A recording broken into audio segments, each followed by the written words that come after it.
Brianne as her husband. And we also have Brianne. You want to talk about Tara and Vedette? Yeah, one of my good friends, Tara Buck, that's on True Blood. She's recurring on True Blood. We got her to come aboard, and she plays an amazing character called Hilda. And then my other good friend that I shot Hollywood Heights with is Vedette Leem, that is also on True Blood, came on and is playing a great character. She's amazing. I mean, we have young Hudson, which who's amazing and lovely and so cute. Yes, and Mark worked with him on a national commercial. So we really wanted to surround ourselves with actors that we knew were going to be amazing, and then we just have to point them in the right direction. So yeah, and I worked with Gary on a movie and saw his talent. So I think all of us kind of came from a place of working with people and collaborating with putting the cast together with people that we worked with and saw and thought were really great. Yeah, I thought it was pretty funny when I put out there, what did you all have in common? And Gary said, they all love me. We do.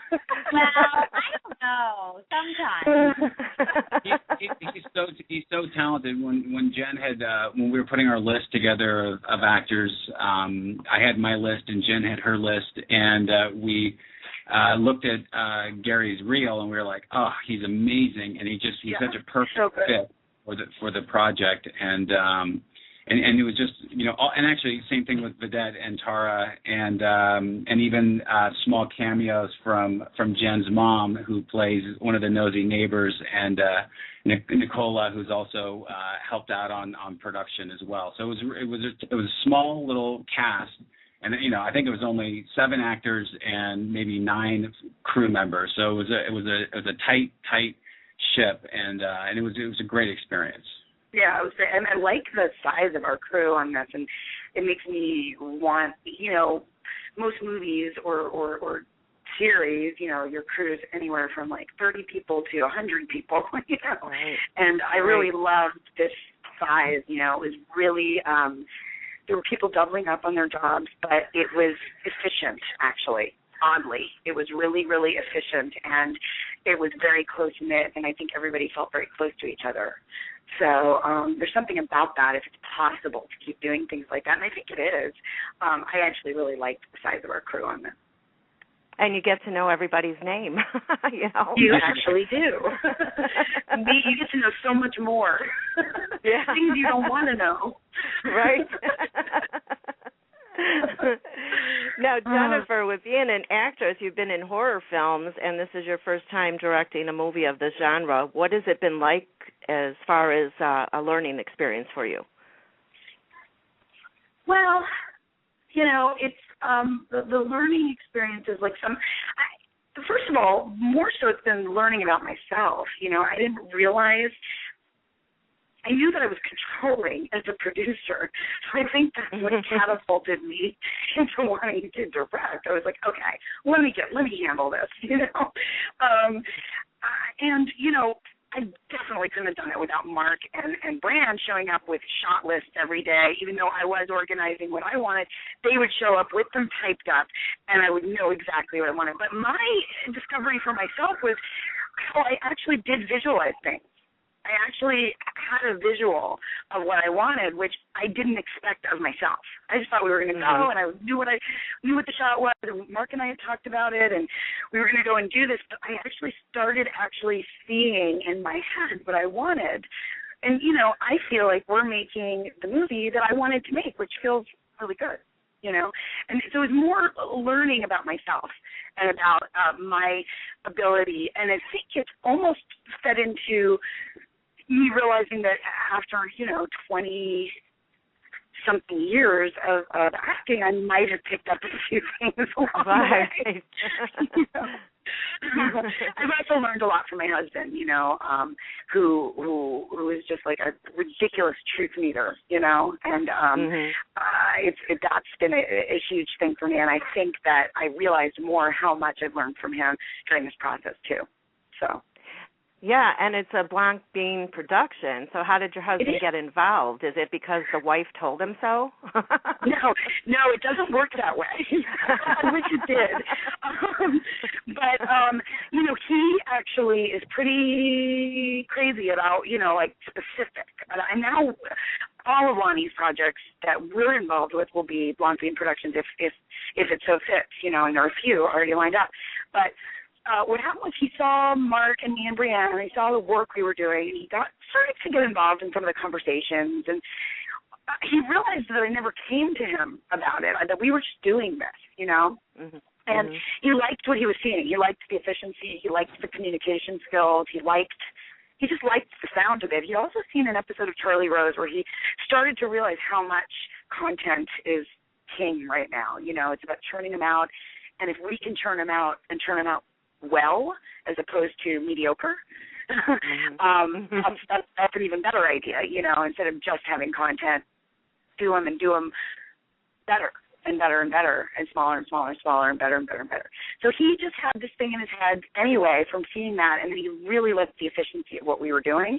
And so he kind of came to me and said, well, why didn't you ask me if this could be part of our production company? I think I want it to be. And that is sort of how it all unraveled. And then I talked to Mark and Brianne about it, and they liked the idea. And there it was. He's involved. He's a producer. He's presenting it. and he's been great. Wonderful. And through the process, he's come in the editing room with me and Mark, and he brings he brings so much talent and experience to the table, and it's been really great listening to his notes, and he has, he's like us, like all of us, really, it starts about the character and the people and the story and what's going on, and so he's always coming from that, and it's just been a huge, having him a part of this process has been fantastic. I'm blown away by the give that he's had for us. Yeah, he really has, and I'm grateful, and I'm proud of him for kind of coming in halfway through and putting in so much of his feedback and stuff. It's been very cool. It makes for a happy home when you go home, right? It does. It really does. And he's been so fantastic with the Kickstarter campaign. With giving us some really awesome perks for us. I mean, these photos and slides from Terminator and Alien Abyss that like nobody's had, and he's gotten, and we're offering those up as perks. It's so generous, and I think there's a phone call from him, and there's like these lithographs from Tombstone, and I think that that's been really cool too. Well, why don't you go ahead and mention some of the other awesome and unique perks that people can receive depending on how much they donate?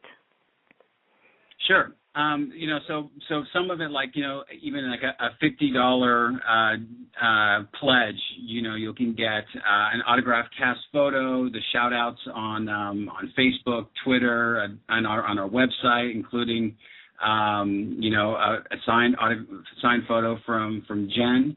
There's another $50 pledge that, same kind of things, except you get this Creator Up video by myself that I do through Creator Up, which basically helps filmmakers develop and pitch their own web series. And so that's been, something that I like to, share with people on how to produce and how to get things done. And even up to the $100 ones where we've got, autographed pictures from Michael, and ones that we've just released this last couple of days are like packages for like the Terminator, where you get two of the autographed pictures by Michael, and then one of these rare photos that haven't been available, basically publicly before. All the way up to maybe even $1,000 pledge to $2,000, where you get a Skype meeting with Jen or I on producing one of your projects, to a phone call from Michael, and even an associate producer credit, at the $3,000 level. So we've got, it's pretty amazing stuff, and we're, obviously we're working hard to get people to see the project and to back the project, but I think people are really digging the rewards, which is cool. Yeah, I mean, I get an email every here, day of the new ones you're adding on there, and I'm just blown away by all the things that you come up with. Well, we really are proud. Mark's been incredible with that. Well, we're really proud of our project and what we did in, 5 days instead of 6, and we got it together in 13 days, and we just worked really hard and, shot it when we all, in between all of our other projects, and it's coming out amazingly, so we just really would love the support.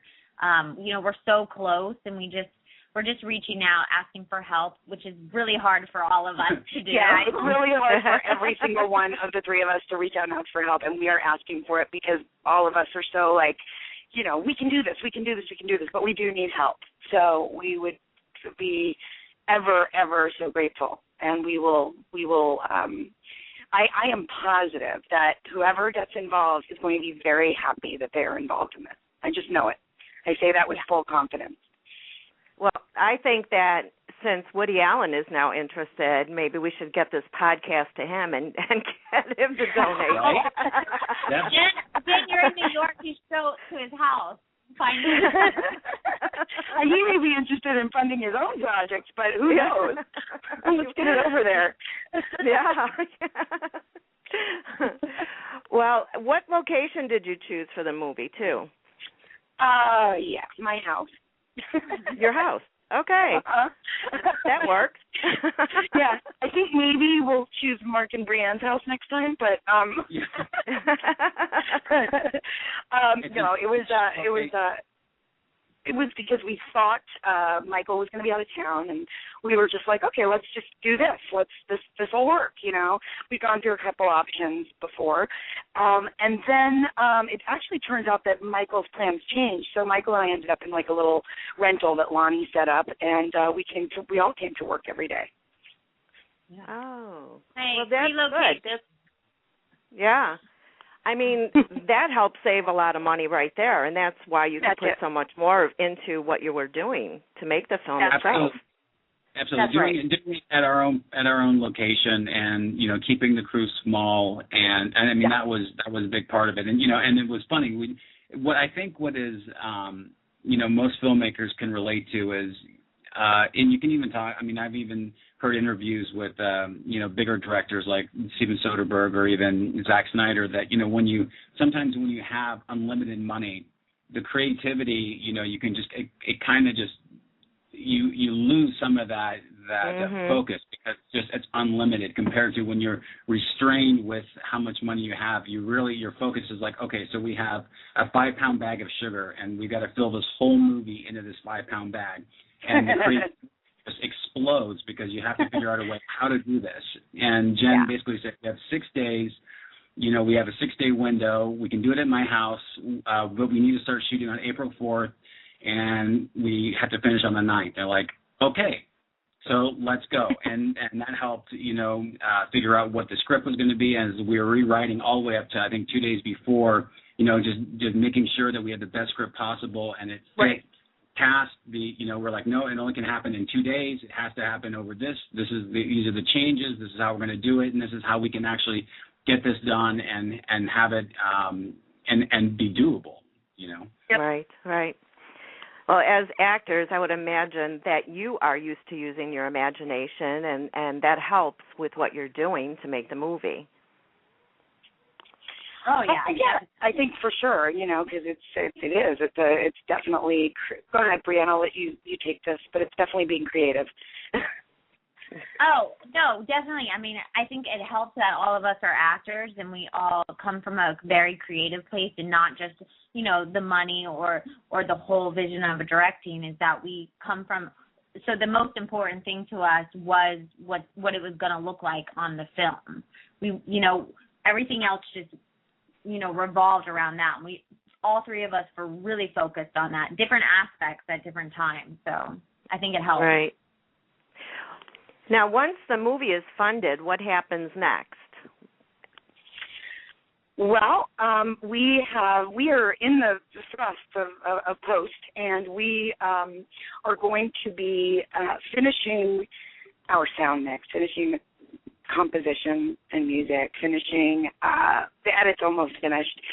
We have a lot of visual effects that are going to begin very shortly.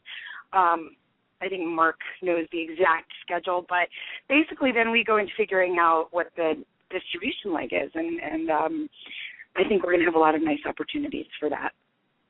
Yeah, I think what's great about a project like this is that because we've created in a way that, the overhead